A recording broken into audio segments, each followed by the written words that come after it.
mempersembahkan serial Sandiwara Radio Saur Sepuh dalam kisah Memburu Harta dan Vigasana. Naskah karya Niki Kosasih, hiasan musik dan sutradara Indra Mahendra.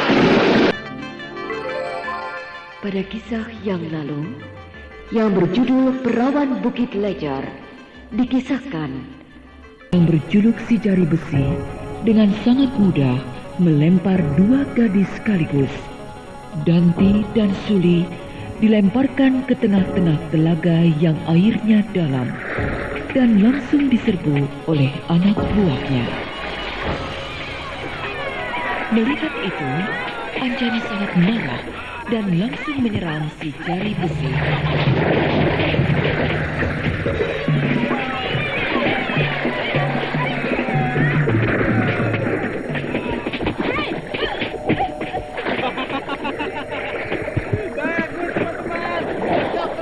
Gadis itu di dalam air, permainan mereka sampai puas.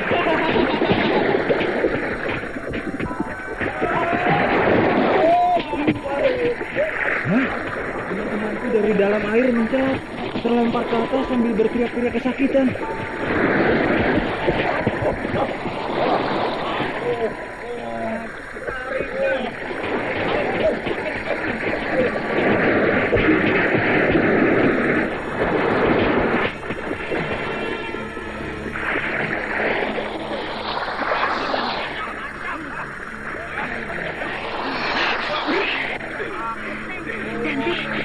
Pintar berenang. Iya, kita kehabisan nafas.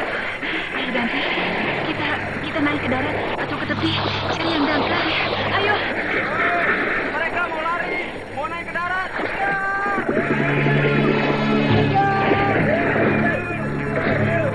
Dante, cabut pedang. Kau mau membunuh mereka? Cuma untuk menakut-nakuti saja. Ya, baik. Berhenti. Kalau kalian terus maju, aku bunuh kalian. Wah, kenapa mencabut pedang, Nona? Untuk memenggal leher kalian. Kalau kalian tidak mau berhenti menyerang kami. Kenapa Nona jadi marah? Kami kan hanya ingin bersahabat, bergurau, mandi bersama-sama, dan bersenang-senang. Tidak ada waktu. Alah, begitu saja jadi marah. Kalian bermaksud main gila. Mau mandi bersama kami? Kenapa bagian-bagian tubuh kami yang rawan dipegang-pegang? Diraba-raba. Alah, itu kan baru pembukaan, Nona. Keparat. Ternyata kalian semua buaya. Di situ tidak main-main. Mereka benar-benar berniat membunuh.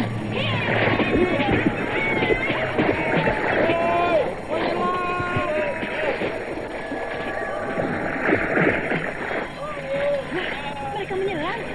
Semuanya menyerang ke dalam air nanti.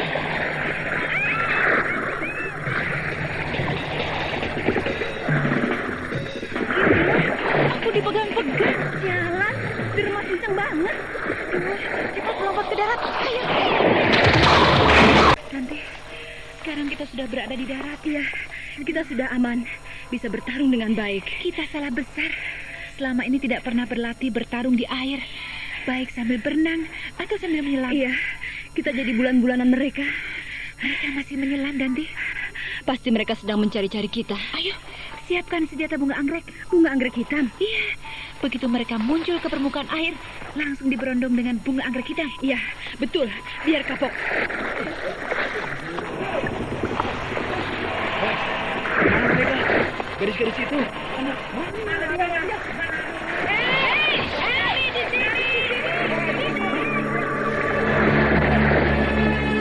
Parat. Mereka sudah naik ke darat. Ayo, kita juga naik ke darat. Tangkap kedua gadis binal itu. Nah, mereka semua naik ke darat. Biarkan mereka dekat, baru kita berondong dengan anggrek hitam.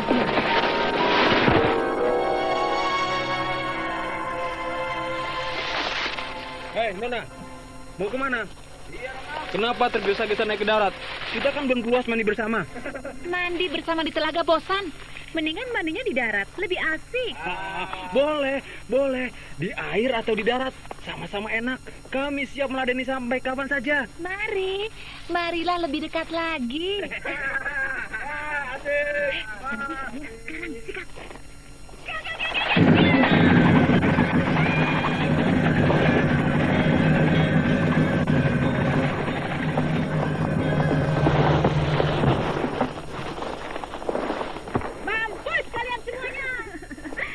katanya mandi bersama dengan kita, taunya mandi darah. Ganti, ya, ayo. Sekarang kita mencari Anjani. Iya, Anjani pasti masih bertarung dengan si jari besi yang melemparkan kita ke telaga. Anjani mungkin mengalami kesulitan sebab si jari besi sangat dikjaya. Iya, Dengan gampang dia mencekal pinggang kita sekaligus dan melemparkan kita ke telaga. Enteng banget, seperti melemparkan 2 buah pisang goreng. Suli, Samar-samar, suara pertarungan terdengar dari arah sana. ayo kita ke sana. Ya.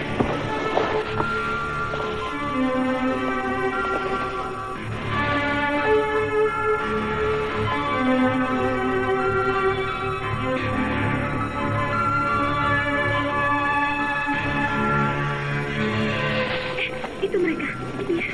Dan pertarungan itu rupanya sudah meningkat pada penggunaan ilmu Karijayasan. Wah, Anjani mau mengeluarkan ajian cakar getar. Di atas tanah berserakan senjata bunga anggrek hitam. Rupanya si jari besi bisa merontokkan gempuran jurus kembang 1000 yang dilontarkan oleh Anjani. Sehingga Anjani terpaksa mempergunakan ajian cakar getar. Kau hebat, Nona kecil. Selama ini tidak pernah ada yang sanggup bertahan 100 jurus melawan aku. Tapi kau mampu. Bahkan senjata andalanku, Trisula kembar dengan senjata bunga anggrek hitam. Siapa gurumu, Nona? Kau pasti akan pucat dan gemetar, kemudian lari terbirit-birit kalau mendengar nama guruku. Oh ya? Hebat sekali. Siapa dia? Lasmini. Lasmini? Nah, betul tidak kataku? Mendengar nama Lasmini, kau langsung ketakutan.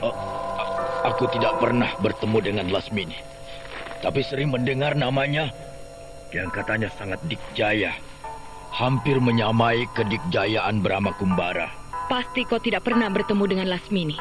Karena Lasmini seorang tokoh sakti yang terkemuka. Sedangkan kau, tokoh kelas teri. Kau telah menghina aku. Berarti kau harus mengadu jiwa dengan aku. Aku ladeni. Orang lain boleh membanggakan Lasmini. Tapi aku tidak percaya. Kau masih beruntung. Tidak sempat bertemu dengan Lasmini. Masih bisa bertemu dengan anaknya. Anaknya? Iya, akulah Anjani, anak kandung Lasmini. Lasmini sebagai guru, sekaligus sebagai ibuku. Pantas kau sombong. Kalau aku orang sombong, sudah sejak tadi kau mati. Tapi aku masih memberikan kesempatan bagimu untuk bernafas agak lega. Sebelum aku kirim ke neraka. Setan alas.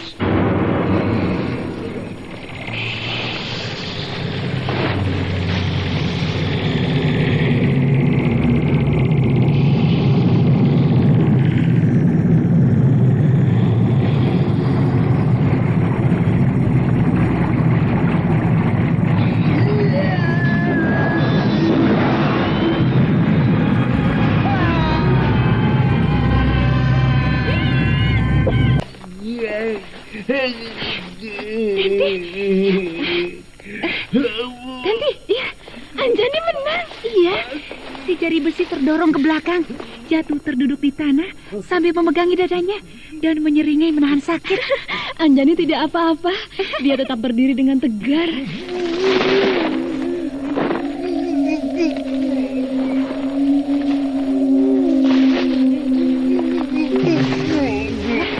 Jari besi berdiri lagi. Iya, dia belum mau mengaku kalah. Masih penasaran rupanya. Iya, tapi dia berdiri agak sempoyongan. Mukanya jadi angker. Dia sangat marah bisa kalah oleh anak kecil.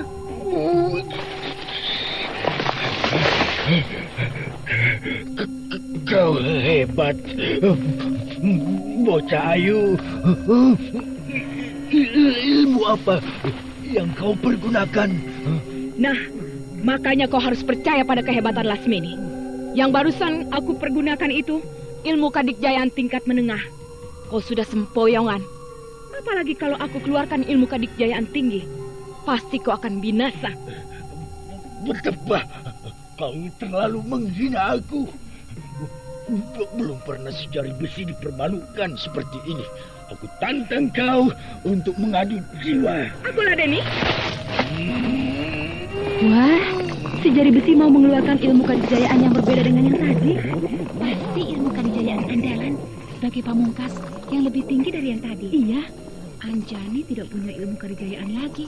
Lalu dia akan mempergunakan apa?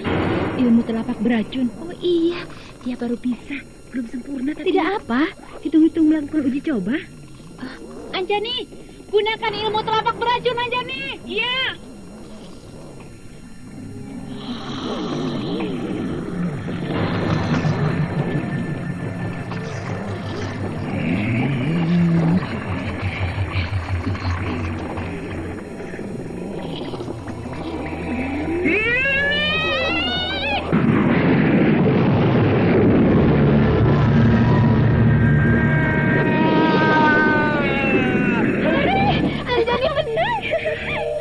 Jari besi dadanya kena gempur, tubuhnya berputar, lalu terbanting dan sekujur tubuhnya jadi hitam, hangus.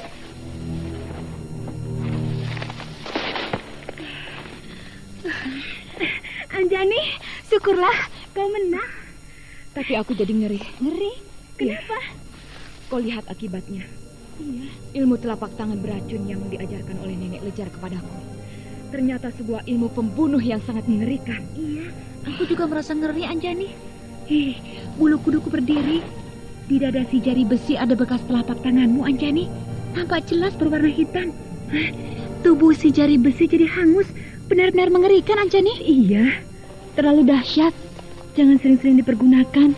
Sangat berbahaya. Iya, aku berjanji tidak akan mempergunakan ilmu telapak tangan beracun kalau tidak sangat terpaksa. Iya. Bagaimana dengan kalian? Apakah kalian bisa mengatasi gangguan pemuda berandalan itu? Iya, kami berhasil mengalahkan mereka. Mereka semuanya sudah tidur di tepi telaga. Syukurlah. Ayo kita lanjutkan perjalanan. Iya.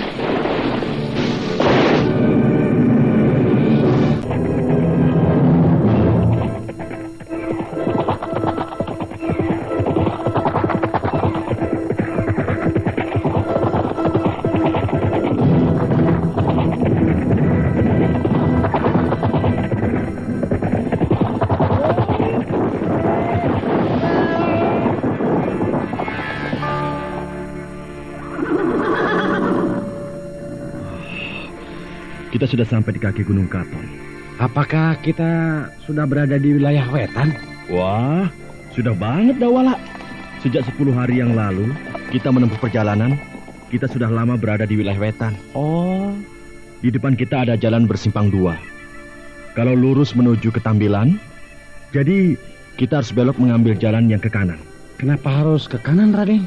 Sebab jalan yang belok ke kanan itu menuju ke Blambangan. Blambangan? Iya, dari Blambangan agak mudah menyeberang ke Bali. Lagi pula di Blambangan, aku punya kerabat dan sanak kadang yang bisa aku mintai tolong memberi kita sebuah perahu layar yang baik untuk kita pergunakan berlayar menuju ke Bali. Iya, iya. Ayo Seliwang, kau berpacu di depan. Papan? Untuk apa mencari papan? Aduh. Ih, dari tadi diam saja. Sekalinya ngomong ngaco aja loh. Bukan disuruh mencari papan. Hah? Kau berpacu di depan. Oh, pacuan kuda. Ya, pacuan kuda. Loh, ya lah. Tidak apa. Hampir mirip lah.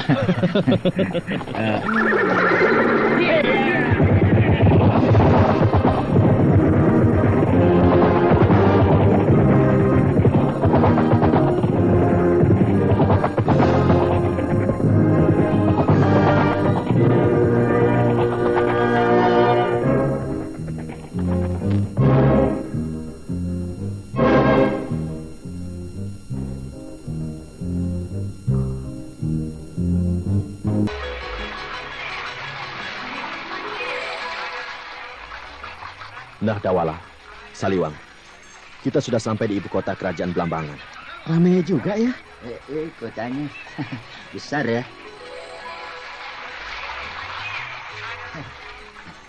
Ada perahu? Iya. Kita mau ke Bali kan? Oh, itu. Dari sini ke pantai pelabuhan tidak jauh. Tapi aku ingin mampir dulu ke bekas rumah Paman Ganggadara. Mampir? Iya. Kita memang sedang memburu waktu. Tapi rasanya tidak enak. Kalau sudah sampai di Blambangan, tidak singgah ke bekas kampung halaman Kak Garnis dan Paman Ganggadara. Dan kalau bisa, mengunjungi rumah Widura. Ya, terserah Aden lah. saya mah ikut saja. Ya, ayo. Jalan terus ke pinggiran kota. Ke pinggiran kota? Iya. Tempat tinggal Paman Ganggadara tidak di dalam kota, melainkan di pinggiran kota. Iya. Nah, inilah Kampung Pilang. Tanah tumpah darah kakakku. Raden punya kakak? Iya. Kakakku perempuan. Namanya Garnis. Kumis. Bukan kumis Saliwang, tapi Garnis. Oh. Kalau saya sudah dicukur kok. Apanya yang dicukur? Kumis. Aduh. Susah. Garnis kok jadi kumis lah. Kamu juga tidak punya kumis seperti perempuan. Iyalah. Tidak punya kumis kok marah. Terserahlah. Aden. Ya? Apa Aden berasal dari Kampung Pilang ini? Tidak. Aku asli orang Madangkara. Kasihan. Kok kasihan? Memangnya kenapa Saliwang? Raden orang sengsara. Saliwang, aku bukan orang sengsara, tapi orang Madangkara. Oh iya, sebatang kara. Tapi kan udah Aden, udahlah. Biarkan saja si Saliwang mau bicara apa. Kalau telinganya sedang parah seperti itu, sukar diperbaiki. Nanti juga baik sendirilah, Aden. Kamu kok marah-marah melulu sih? Melulu marah? Apa? Marah. Marah-marah melulu marah. Apa maksudnya? Iya, begitu. Bingung aku lah. Alah, sudah, Den. Kita ngobrol saja berdua. Biarkan si Saliwang ngomong sendiri lah. Jangan begitu, Dawala. Kasihan. Saliwang sudah jadi sahabat kita. Baik atau buruk, bagus atau jelek, dia tetap sahabat kita. Betul, Den. Tapi telinganya itu sering rusak, jadi sering mengganggu. Tidak apa. Sebab tidak selamanya pendengarannya terganggu. Karena sering juga ada kebenarannya. Iya. Terjadi kemelut dalam sebuah perang besar. Kami sekeluarga mengungsi. Di dalam pengungsian, kami terpisah. Aku dan ibuku sampai ke wilayah Kulon. Garnis dan pamanku sampai ke wilayah Wetan. Sampai di Blambangan ini. Tepatnya di Kampung Pilang yang saat ini kita berada. Waktu itu aku masih bayi, umurku 2 bulan. Sedangkan Kak Garnis baru berumur 5 tahun. Wah, kasihan. Masih kecil-kecil. Iya. Dari umur 5 tahun Kak Garnis tinggal di sini. Dibesarkan di sini sampai dewasa umur 20 tahun. Jadi boleh dikatakan Kampung Pilang ini sebagai kampung halamannya Kak Garnis. Oh, betul, Den. Itu mah boleh dibilang sebagai tanah tumpah darah. Sebab dari masih kecil ya, Den ya? Iya. Sekarang Neng Garnis ada di mana itu, Den? Di Madangkara. Tinggal bersama dengan aku. Oh. Ya. Aku juga baru sekali ini ke Blambangan. Oh ya? Tapi aku tidak akan kesasar. Boleh juga ke pasar, Den. Bisa makan. Loh, Iya. kau Saliwang. Sebentar, Saliwang. Karena aku yakin Kak Garnis sudah menerangkan dengan jelas di mana letak Kampung Pilang dan di mana letak rumahnya. Oh, pantas. Aden tidak repot seperti yang sudah sering kesini saja lah. Iya. Mari kita ke bekas rumah Kak Garnis. Baik, Den. Ayo, Saliwang, jalan. Sudah kenyang, Den. Oh, loh. Kenyang loh. Memangnya kenapa kok ini Saliwang? Tadi kan sudah makan. Masa sudah mau jajan lagi? Bukan jajan, tapi jalan. Aduh, dasar Saliwang. Sekarang Raden yang marah. Loh, aku tidak marah kok. Barusan saya dikatakan sialan. Aduh. Saliwang. Aduh, kalau dengan orang lain bisa-bisa kok dipukul tanpa sebab ini. Kau bisa jadi biang keributan gara-gara pendengaran telinga kamu rusak. Habis heran sih. Heran Iya. apa? Raden Bentar orang bangsawan. Hmm. Sampai hati menyebut saya sialan. Waduh, aku tidak mengatakan kamu sialan. Aku hanya berkata jalan. Oh, pelan. Ya, kalau pelan-pelan aku mau. Udahlah Den, sudah. Jangan ngoceh saja, ayo. Seliwang, jangan ngoceh. Pokoknya kamu ikut apa yang kami lakukan. Habis perkara begitu.